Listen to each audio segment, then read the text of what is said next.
West Valley City firefighters are doing something that no other Utah ground crew has done. They're carrying life-saving blood on their responder engines.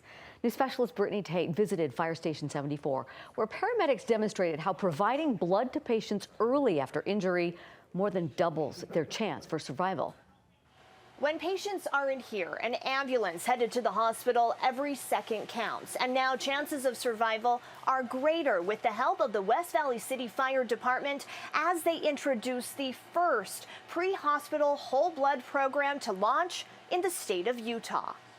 This is like the golden standard for trauma treatment. When it matters the most. At this point, we're just going to deliver the blood as quickly as we can. West Valley City firefighters know. If we don't have blood, we die. The sooner the transfusion, the better the results. We can't overstate how big of a game changer this is. Studies have shown that the earlier a patient who loses a lot of blood gets a transfusion, the more likely they are to survive the incident, whether that's a traffic accident, a shooting or a stabbing, or even someone who has a medical problem resulting in a lot of blood loss. Those folks have a high mortality, but if we can get blood to them earlier, it halves the mortality. They tend to live. West Valley City paramedics will now carry 1 unit of universal whole blood on their supervisor vehicle. We are carrying type O blood that has been specially screened to prevent any sort of reactions. So far, the studies that have been done have shown that for the most part, with the amounts of blood that we're transfusing, people don't get into problems with incompatibility. Because it's type O, that's the universal donor, and so anybody can get it and without major problems. With the partnership of Intermountain Medical Center. So we want to warm it up for the patient. So he's setting up the NS. He's going to flush NS through the whole line. These firefighters are trained in blood transfusion for those in a state of shock. They have lost blood to the point where their body is not able to support their blood pressure anymore. We reached out to Intermountain, and the reason we reached out to Intermountain was because in our system here locally, when we have a major trauma here, we take them to our closest Trauma 1 center, which would be Intermountain. We had to jump through all these hoops. Blood is a very controlled substance, and we learned that very quickly. This is not an easy process. It's not just, I want to do a new medication. This is something that's highly controlled, but at the same time, as we made sure it was set up right. It wasn't rushed, so we had our time. We actually, over the last 3 months, we've done demos and just practice dry runs, just to make sure that everything would run smoothly when we did go live. Providing the blood to the patients early by the ambulance personnel even before they get to the hospital, that actually prevents them from going into severe shock.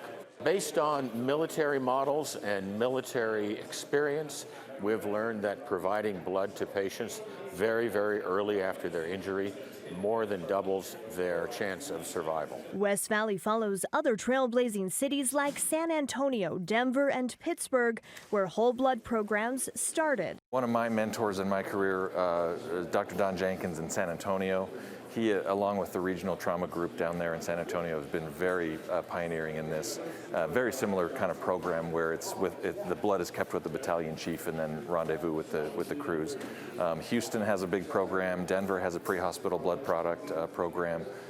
Pittsburgh is a big center as well. I've been fortunate enough to have contact with people in those different areas that I've been able to call up on the phone and say, hey, how did you do this, or how did you navigate this thing? And so that was very instrumental in kind of everything that we've done with blood product transfusion. There are probably about 200 or so agencies that are carrying blood products. It sounds like a high number, but that's less than 1% of the agencies in the country. So this really is fairly cutting edge and revolutionary. The refrigeration and tracking systems are state of the art, but this program can only spread to other cities with an increase in blood donors. If you take 100 donors, probably less than 5 of them are able to actually donate the product that we need. Really, the idea was, let's prove the concept with West Valley Fire and Intermountain, and the whole goal is to roll this out so that every community in the state can benefit from a similar program. Trauma ranks the 4th leading cause of death in the United States. Emergency responders know that this program will save lives. In West Valley City, I'm Brittany Tate for KSL 5 News. Brittany, what a reassuring program. Thank you. Now, Utah could soon be home to one of the nation's most advanced data centers. Construction's about to begin in Millard County on a new facility designed to power AI technology without relying on the local power grid. It's safe to say tractors and farms built Millard County. We are an agriculture county. But Millard County Commissioner Bill Wright knows times are changing. We look forward that we can take the new technology in an industry like this and really be able to mold it together with what we're doing. Let's do this thing. And what they're doing involves artificial intelligence. The Joule Energy and Data Center campus will be located near Holden and will be a data center for the growing use of AI, which takes a lot of electricity and server space. So that when you're asking one of the AI models a question, back here in these buildings, it's doing all the work to get you that answer.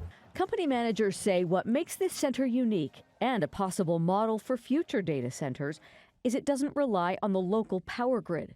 Co-CEO Brock Andrus says that wouldn't be fair to locals. It really takes away from resources that the local residents needs and increases energy costs for everybody else. So we said, let's create our own power production plants here on this beautiful 4,000 acres. Instead, Joule will produce its own power using natural gas. It's the type of project that will bring jobs to rural Utah. And when it comes to jobs, Commissioner Wright wants classes and apprenticeships for local students so they won't have to move away for work. Although it sounds nice, we don't want to hire people from Georgia and Alabama or New York one year.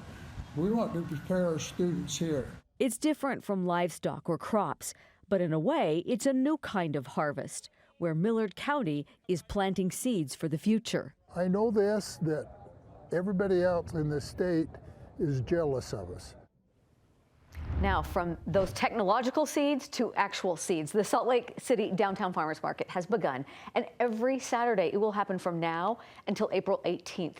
It's here to help strengthen and support small local farms and businesses by bringing their produce directly to the public. And joining me right now is Carly Gillespie, she's the director of the Downtown Farmers Market. Yeah. Thank you for being here. Thanks for having me. I have to confess, once the summer tomatoes are gone, I figure some of the farmers markets are gone. But this isn't true in Salt Lake City. No, and you're not the only one who feels that way.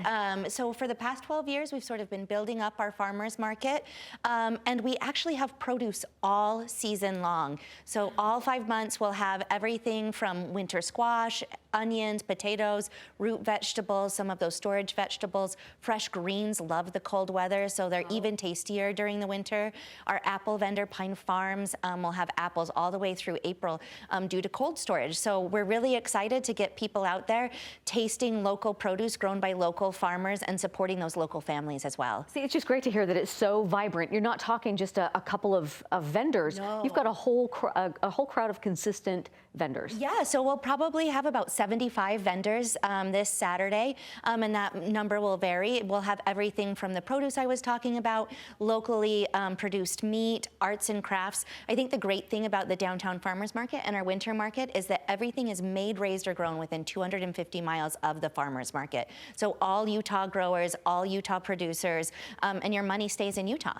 This farmers market, there's, if you haven't been in the downtown area, there's parking, it's right by tracks, so it's so convenient. Yeah, and so we're moving to the Civic Center, formerly the Leonardo Museum, so right on the corner of 500 South, 200 East. So much parking, so easily accessible, and we're really excited about the space. Tell me what other people, when you hear feedback of people who are excited to be able to have this kind of experience on a weekly basis. I think people really like connecting with the producer, right? Not just knowing where their food comes from, but getting advice from the farmers of how they would cook a vegetable that maybe they haven't used. And keeping their money locally spent, I think, is really important to our customers. And just really quick, it also helps farmers. During these tough economic times, it can also help the local vendors. Yes, and like I said, when you're spending your money at your market, it's a direct purchase from the farmer, from the producer. You're supporting their family as well. And you're getting something locally grown that's better for you. It's fresh and it tastes delicious. Tastes delicious. Can't wait. I'm so glad to know about this and your new location. So yes. Thank you, Carly. Thank you. Now, up next on Sunday Edition, this past week we celebrated Veterans Day. Hear from one barbershop helping veterans with their mental health.